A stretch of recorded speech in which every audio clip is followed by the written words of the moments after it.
I heard that you could make a documentary about anything. So I made a documentary about my house. I guess you could call it a home movie. It might sound strange to make a documentary about your house, but I spend a lot of time here, so it's very important to me. If you come visit my house, then you're important to me too. Welcome.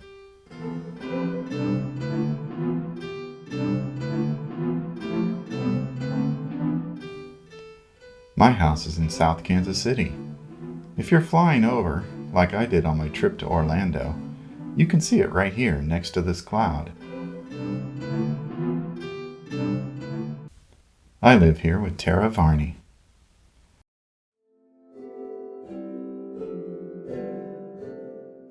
There's nothing special about our house. It's just a house. But it's my responsibility to take care of it. I have to mow the grass, and rake the leaves, and take care of broken limbs, and pick up any trash that blows in.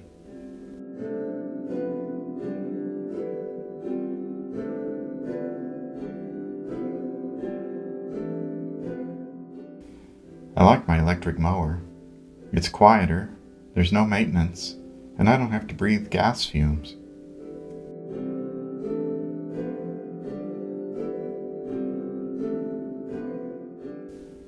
Maybe you have a house too. Maybe you have to take care of the yard. Maybe it's a special place for you. Maybe you can relate.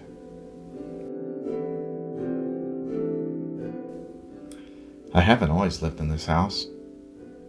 This is the house I grew up in Sugar Creek. It used to have a tree in the front yard. In the 80s, I moved into this house in Overland Park, where my parents still live. Then I lived in this house in Red Bridge for a while. They're all in the Kansas City area. I've also lived in these apartment buildings.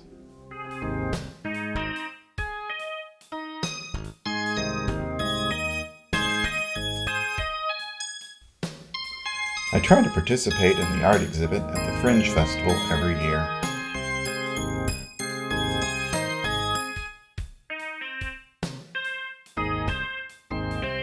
I had an idea to do a series of oil paintings of my house.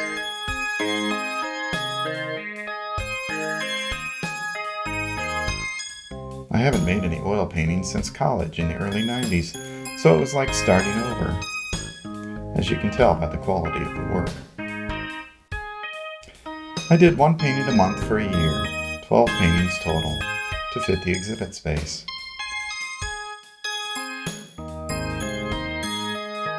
It's also called I Can See My House From Here. The paintings just happened to coincide with the COVID pandemic, so I was glad I chose a project that I could do at home.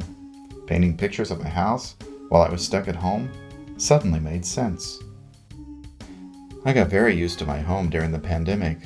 I set up an office to work in and chatted with coworkers online using WebEx.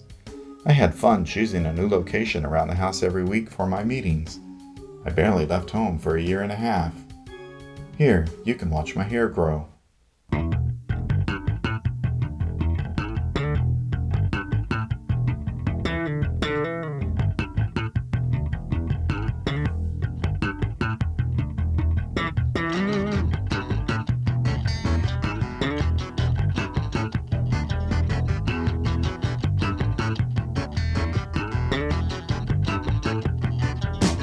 People ask me everywhere. They say, is that really all you have? I just tell them if it ain't. Oh, well, it sure don't mean that now I can't. 'Cause I just don't believe it's fair to judge a man by the length of his hair.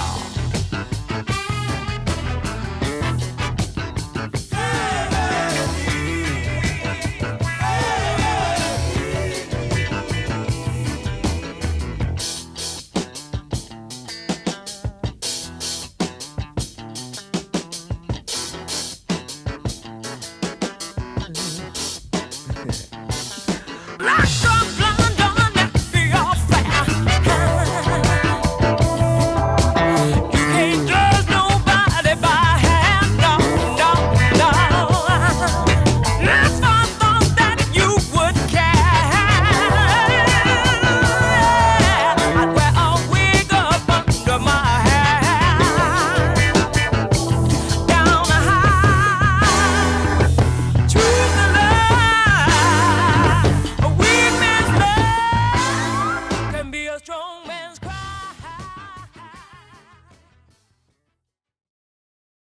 On April 23rd, 2022, after I started making this documentary, I had a heart attack. Hey, you alright?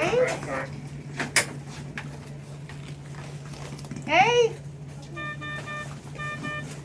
Check for a pulse. Ma'am, I do you did, I mind didn't feel stepping anything. out of the room, please? You bet. Thank He's you. moving. Yeah, he's moving. Yeah, but he's. I don't feel anything. So, you are at St. Joseph. Yeah? Did you tell? How'd you tell?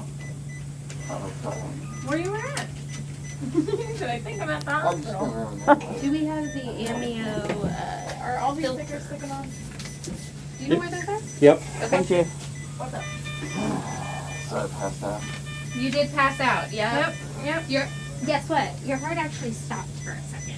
Oh, that's Yeah. bad. Yeah, don't do that. So let's do not do that Let's again. not do that. That's probably why your chest hurts now, because we were doing this. He's loud. It doesn't hurt. Okay, Does it? That means we were doing a good enough job. Just Yeah. Uh, Pretend it hurts. Don't Yeah. tell people that. Yeah. Pretend like we were like we really pushed on it. wow. So the next plan, we're going to give you some medicine to hopefully help that irritation from your heart while they get the cath lab set up so they can go and open up that vessel. Something's blocked off in there and they need to open it back up. It's probably Cheez-Its, man. Yeah. Well, do you like Cheez-Its? I get a lot of shit. I eat the white cheddar ones. They're good. Yeah, Those are good. Those are where it's at. Alright. What do you want to do? Gonna wait for that amio, that's what we need. Alright. going somewhere? You are. You're going to go to the cath lab as soon as we... The doctor put 2 stents in my heart, and now I have to diet, exercise, and take a lot of pills. This is what I look like after 4 days in the hospital. Apparently my heart stopped, and they had to use the paddles to keep it going, so basically I died. I don't remember any of that happening, though. I was more surprised than scared, but I'm happy to be alive. In fact, I don't think I've ever been happier. I remember thinking in the hospital, as I lay there by myself in the middle of the night, unable to sleep, that this should make the documentary a little more interesting.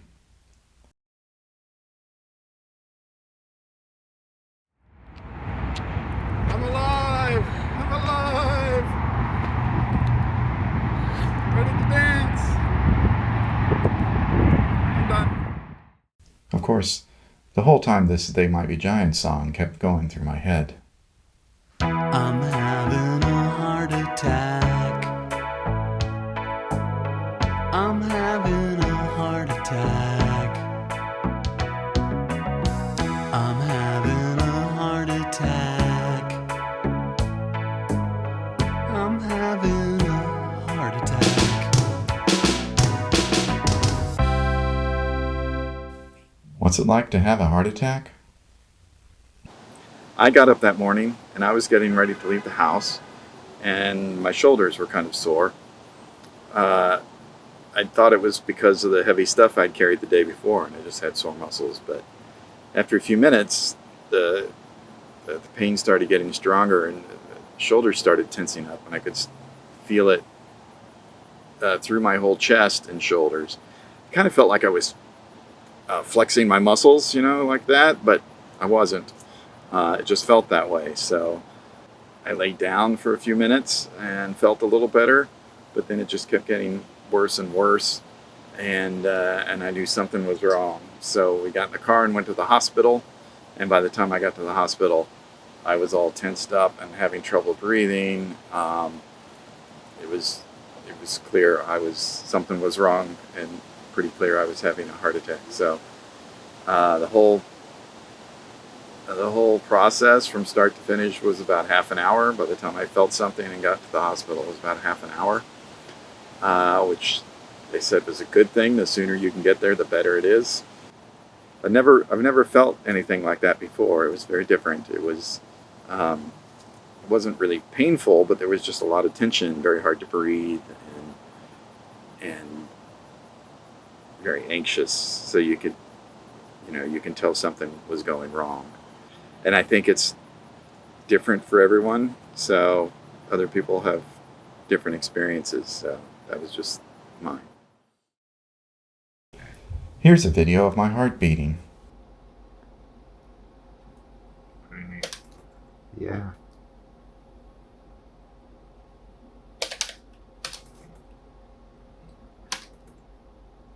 It sounds weird.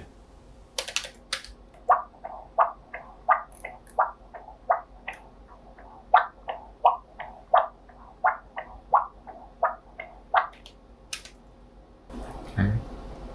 And it's right in this area right here where it's squeezing weaker than the other walls. You see what I'm saying? And so when they put that stent in, it's helping blood go back to this wall so that way it can get back to a normal squeeze capacity. One of the problems with having a heart attack is that I couldn't mow the lawn. I dreaded what I would find waiting for me when I got out of the hospital.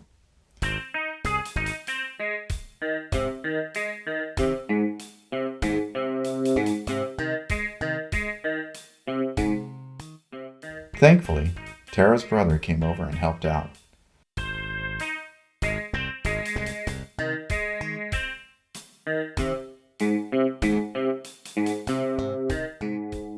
A couple of weeks later, and I was ready to get back behind the mower.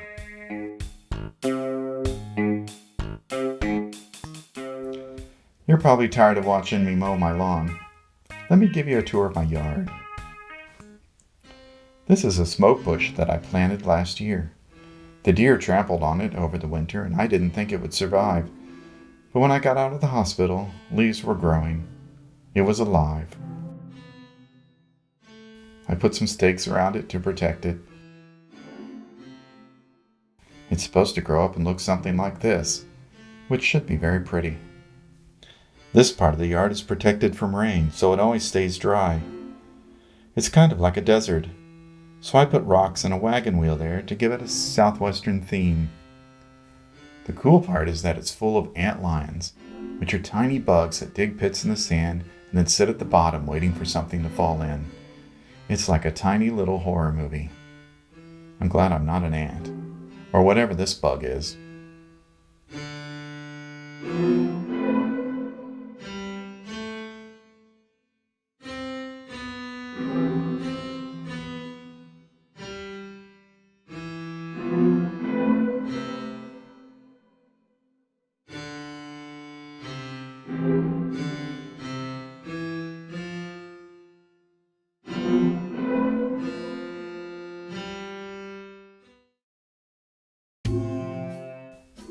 I let this corner of the yard grow wild just to see the variety of plants that grow there.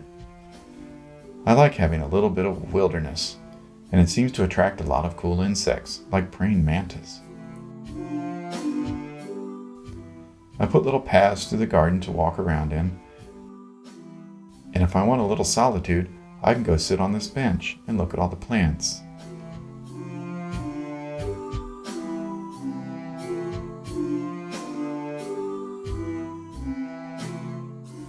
The cat likes sitting here too.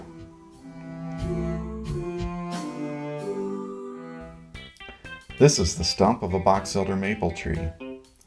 I like the way the stump is slowly decaying and breaking down. The tree fell over during a storm a few years ago and knocked down the power line to the house. The house used to be covered with box elder beetles that lived in the tree, but they're gone now. This is what's left of the tree. I kept some for firewood.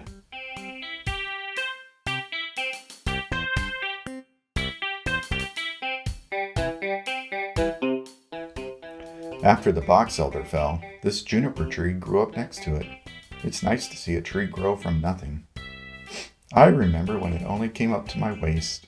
The tree reminds me of Colorado, which is one of my favorite places. I put some flashing lights on it one Christmas to make it cheerful, and I left them up all year. I only turn them off when the lightning bugs come out, because I don't want them to get confused and think there's some wild orgy going on in the tree. The lights don't work anymore. This little girl statue was here when I moved into the house. I think it's supposed to go in a pond, which is why she's pulling up her dress so it won't get wet. If she's not in a pond, it's a little weird. Google Fiber put this access panel in next to the fire hydrant. Public utilities are neat. This is my water meter. This is my telephone pole. My daughter and I painted the gas meter last year because it was getting rusty.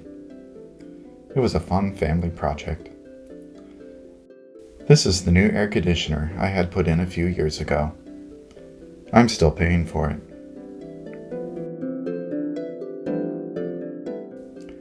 My favorite place in the yard is the deck. It's like another room of the house, an outdoor room. I love to nap outside on the deck couch.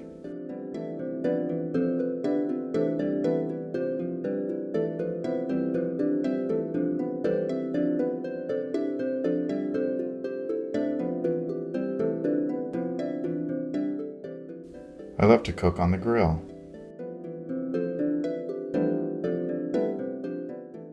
Hey, look! I'm writing the script for this documentary. I love to work outside, but only when the weather's nice.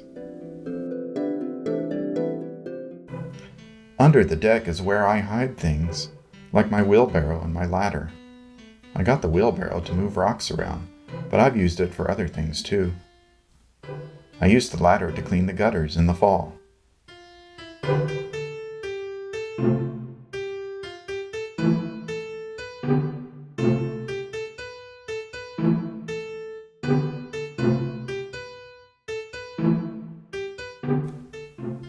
This is the view from the roof. I like to go up on the roof and get a different perspective on things.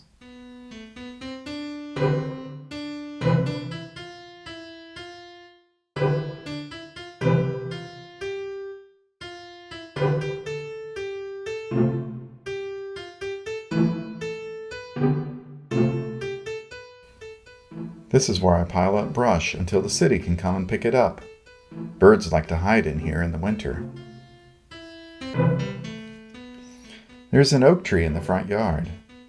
It's just a normal tree. Lots of yards around me have one or two. You might even have one in your yard. I wish mine was a few feet further away from the road, though. I have a basketball goal, but I don't have a basketball, so I've never used it. It was here when we moved in. Some neighborhood kids used to play here, but they kept leaving trash around, so we had to tell them to go away.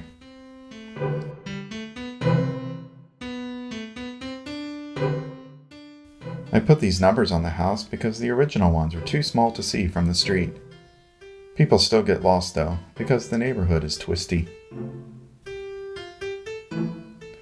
My daughter went to college in Fort Collins and gave us some columbine seeds. Columbine is Colorado's state flower. We planted them and they grew like crazy.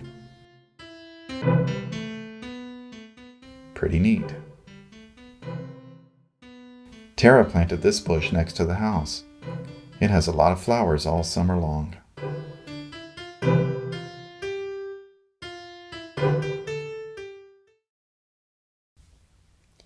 So why did I make a documentary about my yard? People drive by and think nothing of it. It's just a yard. But these are all things I think about when I see my yard. I think about it a lot, and I spend a lot of time here, so I guess that's why. I hope it wasn't too boring. You should make a movie about your yard. I'll watch it.